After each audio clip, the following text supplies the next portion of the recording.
Halen! Van Halen fucking rules.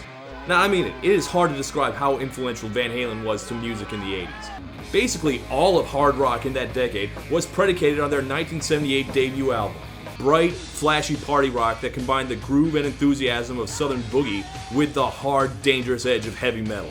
Lead guitarist Eddie Van Halen created his own new style of playing that was immediately copied by legions of imitators. David Lee Roth instantly made himself known as one of the most unique and unforgettable frontmen in rock, and teenage boys everywhere doodled the logo on their notebooks. But the 80s, the decade they basically created, was not one they would survive intact. He treated everybody like a little lower than him, including us in the band. And then fine, I eat you for breakfast, pal. At the peak of their fame, they imploded in one of the most acrimonious breakups in music history. That would be rough on any band, but absolutely devastating when your frontman is such a force of personality as David Lee Roth. There was no band without him. Roth was irreplaceable. But replace him they did.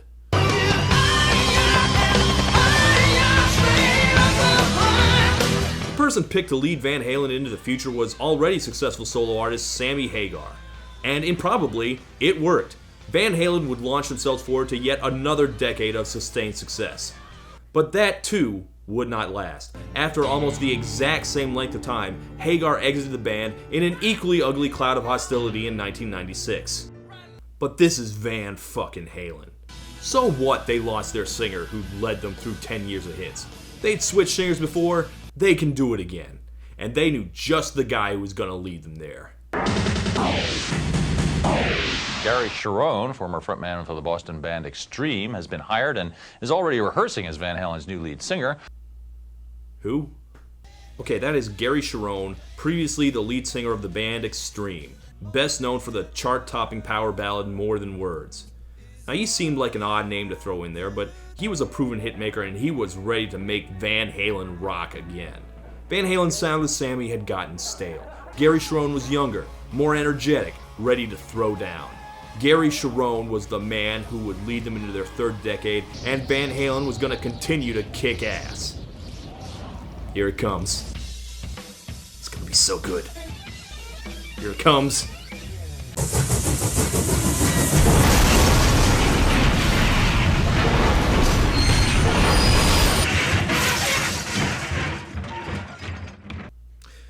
So let's ask this question first. Was it possible for any version of Van Halen to have a hit record?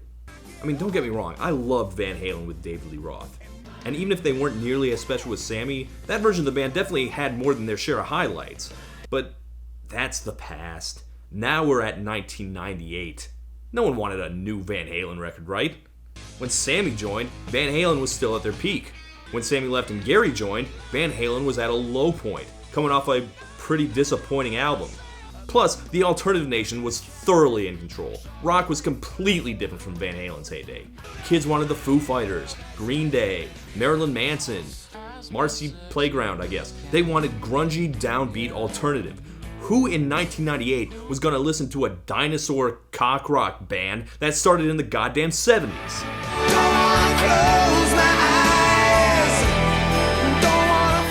Yeah, that's my answer to that question.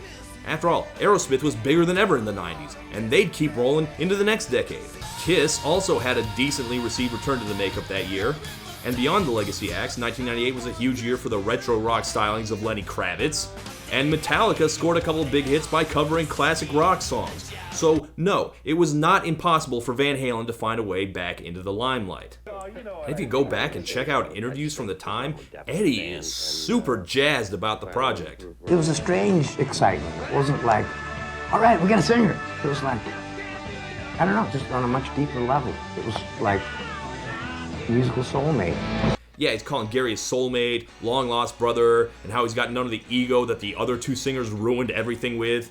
And that just during their first conversation, Gary spat out some lyrics and Eddie wanted to immediately go write music for him. This was gonna be the real deal.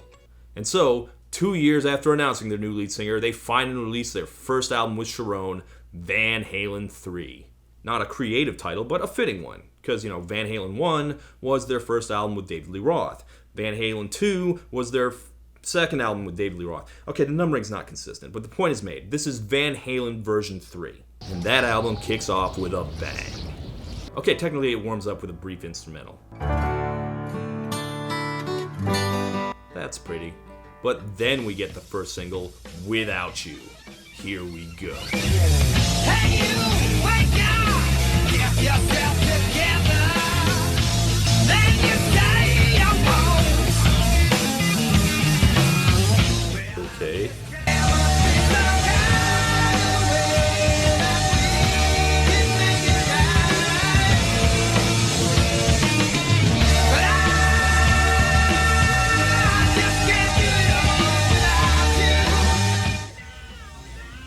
What is this?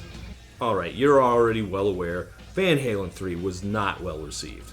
Without You was the only song on it that got any real radio play, and every critic seemed to agree that except for this lead single, every track was hookless and terrible. Without You was the only bright spot, was the critical consensus. Which is amazing because this song is fucking awful. It's the worst song on the album and one of the worst I've ever heard. I don't even know where to start. It's tempting to throw all the blame on Cherone because that's the only thing that changed, so let's look at where he comes from.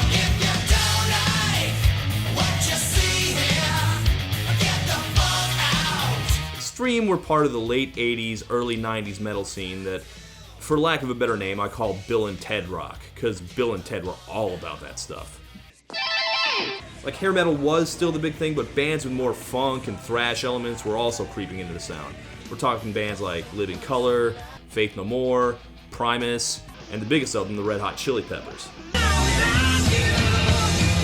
And I think Gary was maybe trying to bring some of that funk to Van Halen, which is why all of a sudden they sound like a high school garage band trying to cover Give It Away. Yeah, Van Halen isn't funky. Never was, never will be. But the more important problem is that the song is completely incoherent. What are we even doing here? Is this part connected to the last part? What is this even about? How do I describe this? Okay, you ever play a video game that has like a billion features, you can shoot things, but there's also stealth mode, plus you can hunt, you can find treasure to sell, find materials, craft them into different items, and build your homestead, you make potions that'll make you 1% faster, you can take your guns and turn them into other guns, but eventually you gotta be like, what's the basic idea? What's the main mechanic that takes me from one step of the game to the next? Okay, well, imagine that, but a song. Like, I count 9 or 10 distinct sections of Without You, none of which have anything to do with each other. Even lyrically, they don't connect. The verses are like, get it together, asshole! But the chorus is like, oh baby, I need you so bad. It's a disaster all over. Wait, what, we're just changing tempo now? Go eat me. Maybe the next single was better. Okay, this one was called One I Want.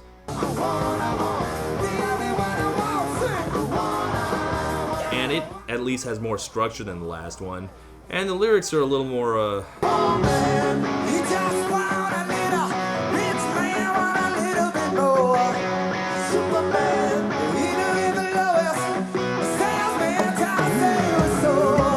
Actually, hold up. What are these lyrics?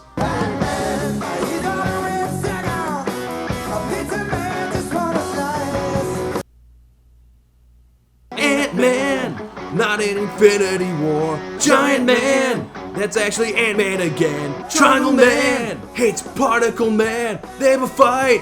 Triangle Man wins.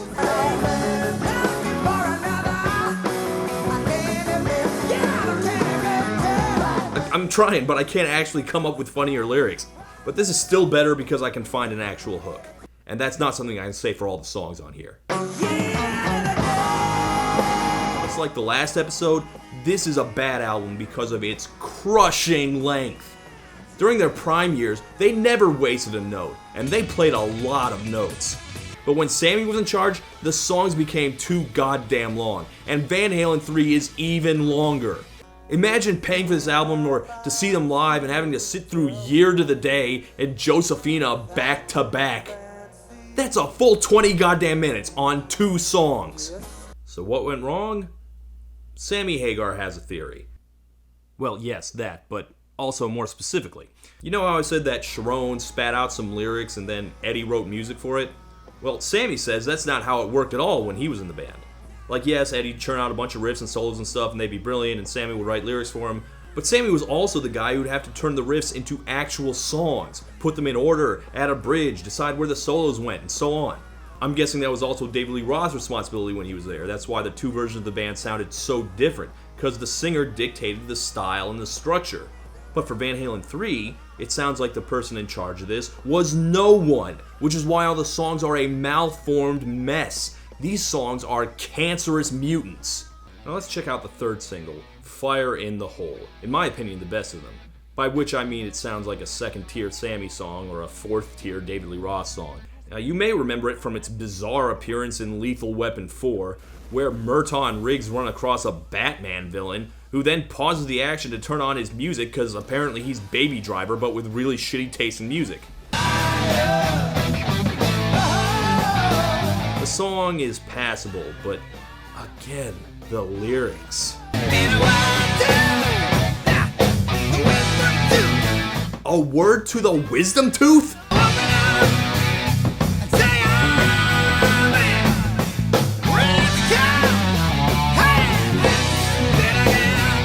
Is that a play on words?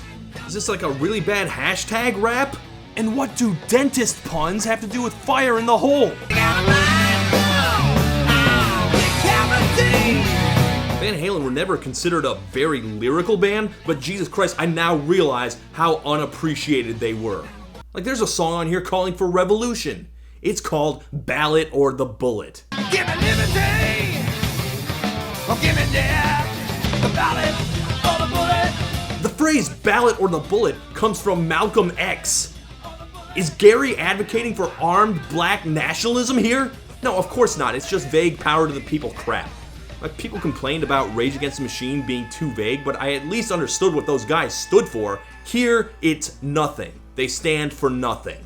And okay, now that I've played a few songs for you so you know it's not a fluke, let's talk about the giant elephant in the room.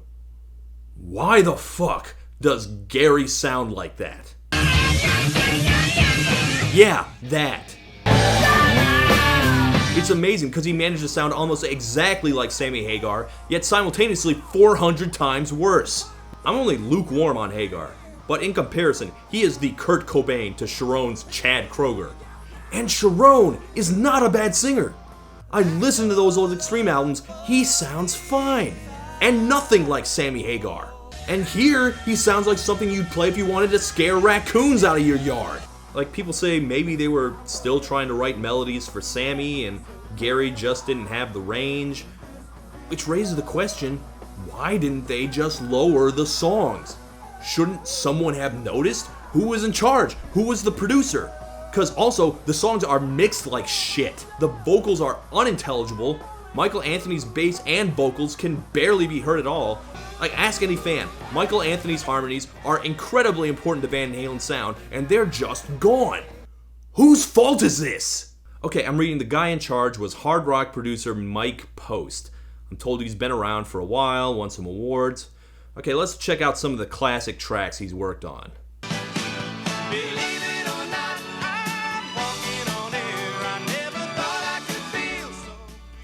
The Greatest American Hero theme. Really? Well, that's a weird little blip to have in your discography. But here's the stuff he's mainly known for.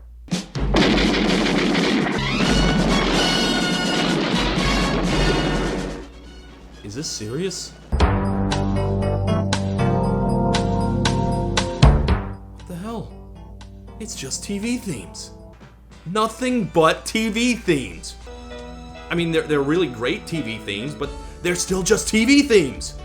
When I called him a hard rock producer earlier, I was literally referring to just this one album. All he does is TV themes. His only experience with producing actual, popular music is a little work with Kenny Rogers in the 60s and with Dolly Parton in the 80s. Nothing at all hard rock, because he was too busy composing music for Doogie Howser.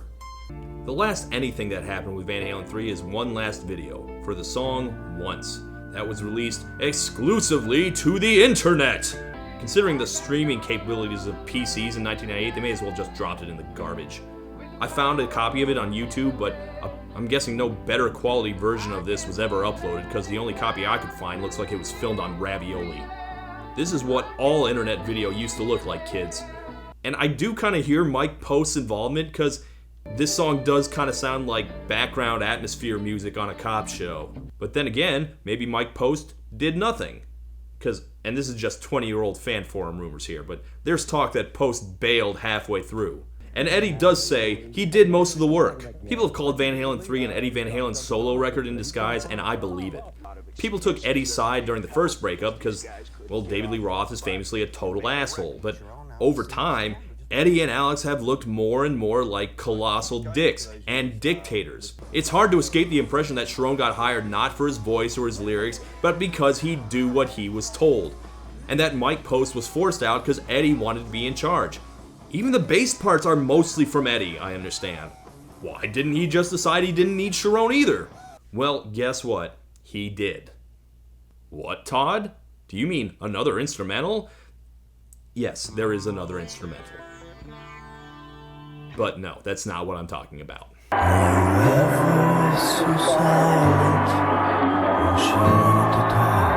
The album closes out with a 6-minute acoustic piano ballad sung by Eddie himself. Have you ever looked down and a horse walked by?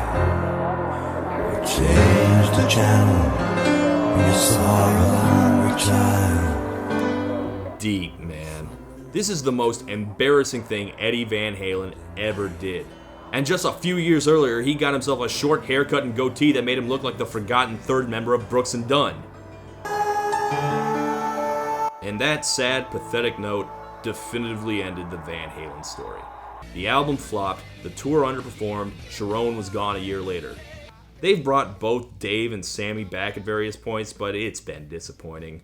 By all accounts, the Van Halens took complete control of the band, and that must have fucked up the dynamic, because however they treat the other band members, whatever the process is now, it is not working.